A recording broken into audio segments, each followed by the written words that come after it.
देखिए, हम लोग प्रशासन के साथ रहकर संभल के खिदमत करते हैं, सहयोग करते हैं।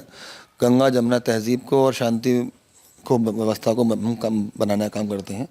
और इस पूरे सिनेरियो के अंदर भी हमने हमेशा सहयोग किया है प्रशासन का, अधिकारियों का। मुस्तकिल मैंने टाइम ले लेकर अधिकारियों से बातचीत करी है इस मामले में, ताकि हम लोग बेहतर से बेहतर संभल के अंदर माहौल को बना सकें। मेरा कोई भी कृत्य इसके अंदर ऐसा नहीं है, कोई वीडियो, कोई फ़ोटो, कोई ऐसी बात अगर निकल जाए तो मैं इस बात को मान लूँगा कि मैंने गलत किया। लेकिन मैंने कोई काम ऐसा गलत नहीं किया जिससे मैं शर्मिंदा हूँ, या मेरे घर के अंदर कोई शर्मिंदा हो, या संभल का आदमी शर्मिंदा हो, जिससे संभल की तहज़ीब को, सुख शांति को फ़र्क पड़े। मैंने कोई ऐसा काम नहीं किया। यह मैं सुबह जामा मस्जिद पर अपने फादर का पैगाम लेकर पहुंचा था, क्योंकि रात में ही ये मालूम हुआ था कि ना सर्वे की टीम आएगी और सहयोग की ज़रूरत है और सर्वे करना ही है।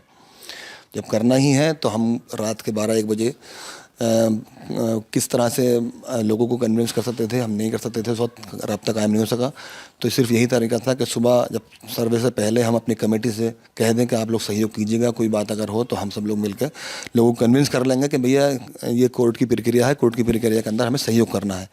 यही कहने के लिए मैं जामा मस्जिद पहुंचा था, नमाज़ अदा करी। वहाँ पे जब वो फारूकी साहब नहीं मिले नमाज़ के अंदर, वो चोटिल थे, वो घर पे थे, चोट की वजह से उनके स्कूटर गिर गया था, तो उनके होंठ पे चोट आ गई थी, तो वो नमाज़ पढ़ने नहीं आ सके थे। तो मैंने घर बैठ के उनकी मीटिंग करी और ये कहा कि मुझे जो ये प्रक्रिया है उसको हमें फॉलो करना है और हमें सहयोग करना है, और जनता को हमें स्वस्थ रखना है कि भाई कोई ऐसी काम ना करें जिससे कोई बात हो जाए, और आप लोग इसको में अंदर सहयोग कीजिए। ये हम ले कह के निकले हैं। निकल ही रहे थे हम, तो सामने से डेलीगेशन आ गई, क्योंकि वक्त कम था, 6 से 7 के बीच का। तो वहाँ हमने जब टीएम साहब की नज़र पड़ी तो उन्होंने मुझसे कहा आपको घर में रहना है, घर से बाहर मत निकलिएगा, हम लोग सर्वे शुरू कर रहे हैं, आप लोग घर में रहिएगा। मैंने कहा ठीक है साहब, हम घर में हैं, घर में ही रहेंगे हम। तो हमने घर में रहकर हमने जो है अपने आप को हाउस अरेस्ट एक तरीके से समझ लो कर लिया। बाहर बिल्कुल नहीं निकले। हल्के हल्के जो सीन बना उसके अंदर वो भी है ना बाहर ही होता रहा। जहाँ वो घर है वहाँ से लेकर और जहाँ ये घटना हुई है वहाँ से तकरीबन कोई 400-500 मीटर की दूरी है, वहाँ पर ये घटना हुई है सड़क पर।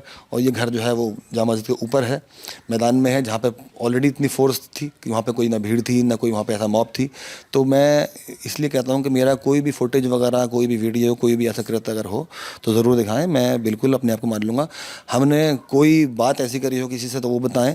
मैंने वहाँ पे सिर्फ अपने फादर का जो पैगाम था, जो एक नैतिक जिम्मेदारी थी कि मीडिया उसको कमेटी के साथ में सहयोग करके शहर के अंदर अपील करना कि आपको सहयोग करना है, वही करने गया था, वही मैंने अधिकारियों से कहा भी है। देखिए, मैं उस जगह मौजूद नहीं था तो मुझे नहीं मालूम क्या नीचे घटना घटी, वहाँ पे क्या ऐसा सीन बना, ये जांच का विषय है, मुझे नहीं मालूम इस बारे में।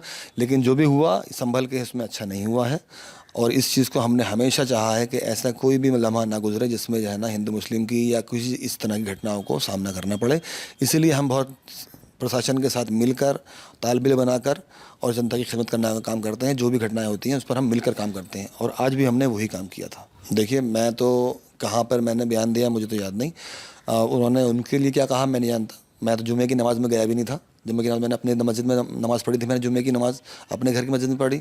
और उसके बाद कल के सिनेरियो जो है, कल के सिनेरियो में डीएम साहब ने मुझसे खुद कहा घर के अंदर रहो, तो मैं तो कहीं भीड़ में साथ था भी नहीं, तो कहाँ मैंने धारा 144 का उल्लंघन कर दिया मैंने। ये तो वो जाने वो क्यों कह रहे हैं मेरे खिलाफ, किसने मुझे भड़काया है या कौन सी वीडियो उनके पास आई। मेरे पास कोई, उनके पास कोई एविडेंस हो तो मुझे दिखाएं, मेरे पाई तो कोई ऐसा मुझे याद नहीं कोई लम्हा ऐसा हो जो मैंने धारा 144 का उल्लंघन करा हो। नहीं, साजिश नहीं है, गलतफहमी हो सकती है, हो सकता है कोई गलतफहमी हो, लेकिन मैं बेकसूर हूँ। मैं इसलिए कह रहा हूँ क्योंकि मैंने कोई काम ऐसा नहीं किया। मैं ये कहूँगा कि अमन व अमान कायम रखें, किसी भी परिस्थिति के अंदर अपना क्या कहते हैं ऐसे जज्बातों पे काबू रखें। किसी भी परिस्थिति के अंदर कोई बात है तो हमें बताएं, हम मुस्तकिल संभल के अंदर प्रशासन से बात करके आपकी आवाज़ उठाने को आज भी तैयार हैं। लेकिन किसी भी हालत में कानून को हाथ में ना लें और जज्बाती बातों में ना आकर कोई भी अपना फैसला ना लें।